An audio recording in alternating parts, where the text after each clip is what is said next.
Dan Evans beat Francis Tiafoe in straight sets to book a semi-final showdown against Grigor Dimitrov at the Citi Open. On the women's side of the draw in Washington, Coco Gauff blasted past Belinda Bencic 6-1, 6-2 to reach the last four.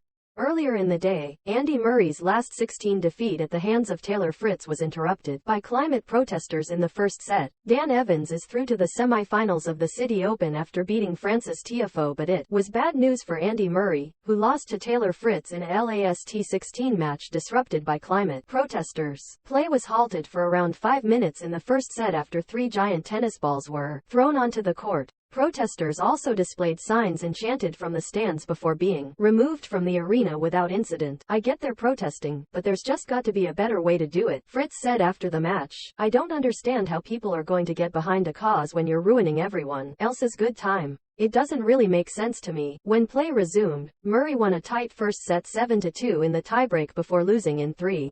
It was just his second appearance since a second-round exit at Wimbledon. Following an opening win over Brandon Nakashima, the Brit was understandably disappointed after his latest setback but was able to take some positives. "He's one of the better hard-court players in the world. I certainly had my chances to win today.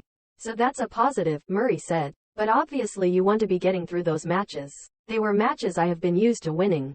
So it's frustrating right now." It was better news for Britain's Evans, who dispatched Alexander Shevchenko 6-4, 6-3 in the last 16 and carried that form into his quarterfinal later the same day as he downed home favorite Tiafoe 6-4, 7-5. Evans secured an early break against Tiafoe in the first before serving it out in style, showcasing all his prowess at the net to resist the American. The second set was tighter, but it was Evans who made the decisive break at 5-5 and he completed the victory when the world number 10 sent a backhand wide. He will now face Bulgaria's Grigor Dimitrov for a place in the final. In the other semifinal in Washington, Fritz will take on Talon Griekspoor after he beat Jordan Thompson 6-3, 6-3.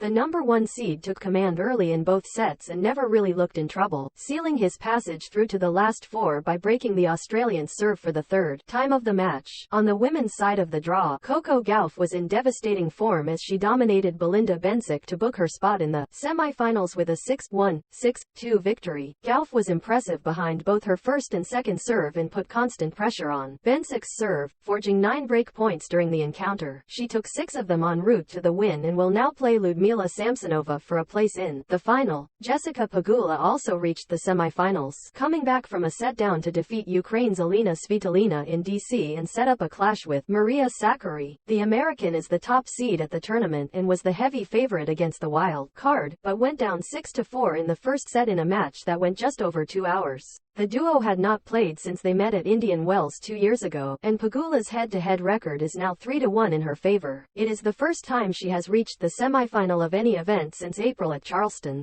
The semifinal, though, is the 5th of her campaign so far this year. She won this tournament in 2019 as her first tour success, as well as having reached the semifinals 3 times before this week. At the Los Cabos Open in Mexico, Stefanos Tsitsipas cruised through to the final courtesy of a 6-3, 6-2 win over Borna Coric. The world number 5 fired 7 aces and converted 3 of 5 break points to book a showdown with Alex de Minaur, who battled past Germany's Dominik Kepfer in 3 sets. Tsitsipas is still searching of his first title in 2023, having lost in 2 finals, including the Australian Open, Grand Slam title or world number 1. Tsitsipas reveals his preference. World number 1 watch. Will Swiatek and Alcaraz stay top this summer? Meanwhile, Dominic Thiem saved 5 match points against Laszlo Djere to reach the Austrian Open final. Thiem beat his dogged Serbian opponent in a hard-fought 6-7, 3-7, 5-7, 6-8 match, coming from a set down to claim victory. The win means that Thiem, battling back from long-term injury problems, has reached his first final since the 2020 ATP Finals. The former world number 3 impressed with some of his best form as he battled through a match that lasted for 3.5 hours to set up a final in Kitzbühel against Argentina's Sebastian Baez, who defeated compatriot Tomás Martín Echeverry 7-6, 5-3, 6-6, 4. "I don't know if I can still produce some good words," a relieved Thiem said afterwards. "It was probably the longest best of 3 match I've ever played in my life, including when I was a kid. I think even then I didn't play that long for a best of 3 match. It was a very tough and intense match. So close every set, every single game. I knew it straight from the beginning that it would be so close. First 3 or 4 games were 20, 25 minutes. It was just an incredible atmosphere again.